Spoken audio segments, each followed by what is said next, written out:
राम आप सभी को। हमारे YouTube चैनल में आप सभी का स्वागत है। और आप सभी, जैसा कि आप सभी जानते हैं कि आपको ये चैनल्स के माध्यम से मैं आप लोगों को ये जानकारी देना चाहता हूँ विभिन्न संतों की, कि उनके साथ घटनाएं घटी या चमत्कार हुए, जो लोगों का उन्होंने मार्गदर्शन किया, उनकी जो विशेष चीज़ थी, जो व्यक्तियों तक पहुंचाना चाहते थे, सामान्य जन तक पहुंचाना चाहते थे, उन चीज़ों के बारे में हम थोड़ा जानकारी करना चाहते हैं। और जैसा कि मैं समझ पाता हूं, वैसा ही मैं कोशिश करता हूं कि वो चीज़ मैं आप तक पहुंचाऊं, कि आखिर जिन संतों के साथ हम जुड़े हुए हैं, मूल रूप से वो संत हमसे क्या सेवा चाहते हैं।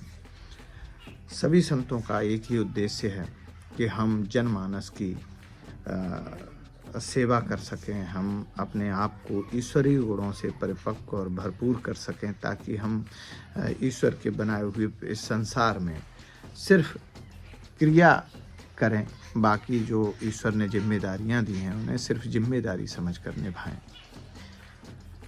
इसी चरण में अगर आपको हमारी कहानियाँ और हमारी चीज़ें अच्छी लगती हों तो कृपा कर हमारे चैनल को सब्सक्राइब करें और प्रेरणा दें, हमें प्रेरित करें कि हम और किन किन संतों को के बारे में आपको बता सकें।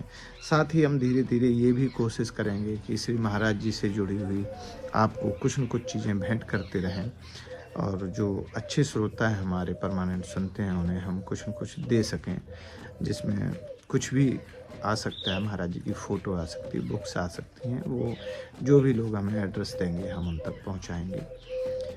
आगे आप सभी का धन्यवाद है हमारे साथ जुड़ने के लिए, आप सभी का आभार। जय श्री राम। आज जैसा कि आप सभी जानते हैं कि महाराज जी की जो सबसे बड़ी बात रही है हम लोगों के लिए, जो सबसे बड़ा इशारा रहा है, जो ज्ञान रहा है, वो यही है कि श्री महाराज जी हमेशा कहते थे कि सभी को भोजन कराओ। सभी को भोजन कराने के लिए वो इतना ज़्यादा सभी से कहते थे, माताओं से, बहनों से, सभी से, भक्तों से, कि जो भी संभव हो सभी को भोजन कराओ, क्योंकि भोजन सीधा ईश्वर तक पहुंचने का साधन है। ईश्वर अगर भूखे के पास आता है तो भोजन के ही रूप में आता है। तो भोजन जो है सबसे पहली चीज़ है। एक बार की एक घटना है, श्री महाराज जी वृंदावन आश्रम में थे और वो अचानक से चिल्लाने लगे कि तुम कोई मुझे खाना नहीं खिलाती हो, तुम लोग हमें खाना नहीं खिला पाओगी और मुझे सिर्फ माँ खिलाएगी। मैं सिर्फ माँ के पास जाऊँगा और मुझे माँ के पास जाकर खाना खाना है, मुझे माँ के पास जाना है। और महाराज जी ने अपना कंबल लपेटा और एकदम से उठे सभी के बीच से और सीधे माँ आनंदमयी माँ के आश्रम की तरफ निकल दिए। बहुत तेज़ कदमों से चलते हुए माँ के आश्रम की तरफ गए और माँ अंदर भक्तों के साथ बैठी थी, वो सीधे माँ के आश्रम में घुस गए। माँ भी बहुत तेज़ी से हंसी और माँ की जैसे 5 साल का बच्चा होता है उस तरीके से महाराज जी एकदम से अंदर की, माँ मुझे खाना खिला, माँ मुझे खाना खिला, मुझे कोई नहीं खिलाता, तू खिलाएगी, माँ मुझे खाना खिला। और इस तरीके से माँ जो हैं वो हंसी और बहुत सारा भोजन मंगवाया। महाराज जी के साथ जो भी थे उन सभी को भोजन करवाया, महाराज जी को भी भोजन किया और दोनों लोगों ने बड़ा प्रेम से सभी भक्तों को भोजन बांटा। और महाराज जी ने वहाँ पर प्रसाद पाया। उसके बाद आराम से दोनों लोग बैठे और फिर महाराज जी निकल आए।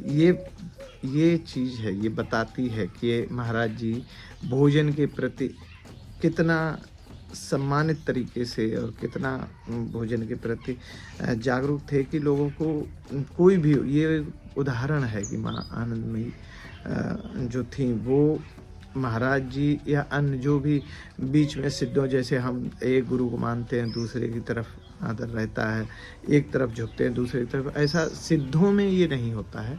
सिद्ध जो भी हो जाते हैं उनके लिए संपूर्ण एक ही होता है। दूसरी चीज़ ये होती है कि वो जिस लेवल पर होते हैं उस लेवल पर उन्हें जाने आने की बात करने की कोई भी ज़रूरत नहीं होती।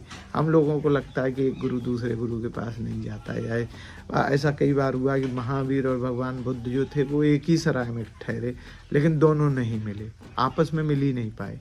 उन्हें मिलने की ही ज़रूरत नहीं है। महाराज जी जब रमन महर्षि ने जब अपना शरीर छोड़ा तो महाराज जी के यहाँ आंसू निकल पड़े, क्योंकि वो स्थिति जो होती है, ये सभी जो उनकी सेवाएं रह जाती हैं, जो उनको इस जन्म में आकर जो उनको देना रहता है, किसी को जो समझाना रहता है, जो सेवा उन्हें दी जाती है, वो एक तरीके से मोक्ष से पहले का अंतिम जन्म मानिए, या उन्हें जो सेवाएं आजीवन दी गई हैं वो लगातार आते हैं, जन्म लेते हैं, फिर वो सेवा करते हैं और फिर निकल जाते हैं। सिद्धों का यही अर्थ है, यही कार्य है, और वो हम लोगों का मार्गदर्शन करने के लिए ही यहाँ पर अवतरित होते हैं। तो सीधी सी बात है कि इन सिद्धों में और संतों में कोई भी, वो मिले या ना मिले या हो ना हो, कोई फ़र्क नहीं पड़ता। वो एक इस लेवल पे होते हैं कि वहाँ की बात उनकी आपस में स्वयं ही हो जाती है। माँ आनंदमयी के पास जब योगानंद जी गए तो माँ ने उनसे कहा कि माँ जब समाधिस्थ हो गई, योगानंद जी बात कर रहे थे तो माँ से बोले कि माँ कुछ बताओ। तो योगानंद जी ने कहा कि बाबा को सब मालूम है, मैं क्या बताऊँ, बाबा को सब पता है। तो उन्होंने कहा कि वो बात बताइए जो बाबा को मालूम है। तो उन्होंने कहा बाबा को बताने की ज़रूरत ही नहीं है, वो तो पहले से ही बातें जो हुई हैं वो बाबा को आज भी याद है। मतलब माँ जो बात कर रही थी वो इस लेवल की कर रही थी कि जब वो समाधि में थी तो वो बाबा के रूप में योगानंद जी की आत्मा से बात कर रही थी कि जो तुम्हारी आत्मा है वो मेरे लिए बाबा है, और वो उनकी आत्मा को संबोधित कर रही थी कि बाबा को सब पता है। यानी जब वो लोग आत्मीय रूप में थे, सृष्टि से परे जब थे, आत्मा के रूप में थे, तब उनकी जो चर्चाएं होती थी वो चर्चाएं इस जमीन पे आकर बात होती। जब ओशो पहुंचे तो ओशो थोड़ी देर रुके और उसके बाद निकल गए। तो उन्होंने, ओशो के भक्तों ने पूछा कि आपने कुछ माँ से बात नहीं की क्या, कुछ बताया नहीं ना पूछा। तो उन्होंने कहा क्या पूछना, क्या बताना, जो हमें पूछना था वो उन्होंने बता दिया और मुझे पहले से ही पता। और माँ ओशो के आते ही समाधिस्थ हो गए। तो ये चीज़ें हैं कि जो सिद्ध संत होते हैं वो सब एक अलग लेवल के लोग होते हैं, और उनकी बात करने की आवश्यकता नहीं हो, तो बस उनकी सेवाएं बटी हैं कि वो कोई किसी तरीके से करेगा, क्योंकि हर एक तरीके से अगर सारे सिद्ध एक ही तरीके से काम करने लगें तो फिर बहुत कम लोग उनके अंडर में जाएंगे, बहुत कम लोग उनके अनुयायी बनेंगे।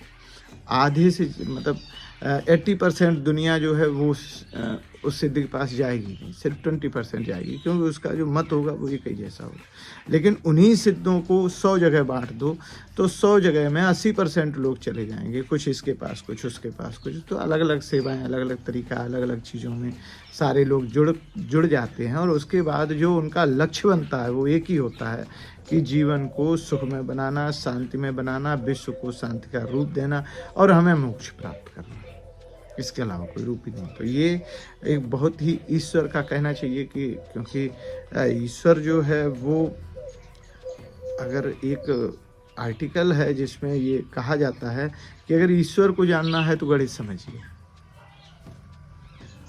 गणित यानी सिस्टमेटिक तरीके से काम करना, सिस्टम को समझना, सिस्टम से काम करना, वो ईश्वर से बढ़िया कोई कर ही नहीं सकता। ईश्वर को समझना है तो सिस्टम को समझना है। चंद्रमा से पृथ्वी की दूरी है, और ये सभी ग्रह, सभी उपग्रह, सभी नक्षत्र इतने सिस्टमेटिक तरीके से हैं कि वो आज से 1000 साल बाद की बात कर लो वो उसी समय पर वहाँ होंगे। इतना बढ़िया सिस्टम है पूरे ब्रह्मांड का, हर जगह का, चाहे समय का हो चाहे जो भी हो।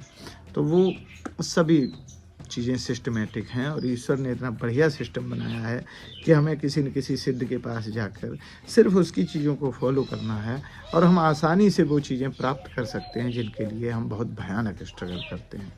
भोजन के ऊपर महाराज जी ने हमेशा कह रखा है कि संपूर्ण सृष्टि ईश्वर की बनाई हुई है, और संपूर्ण सृष्टि में जितने भी लोग हैं वो सभी भोजन के अधिकारी हैं।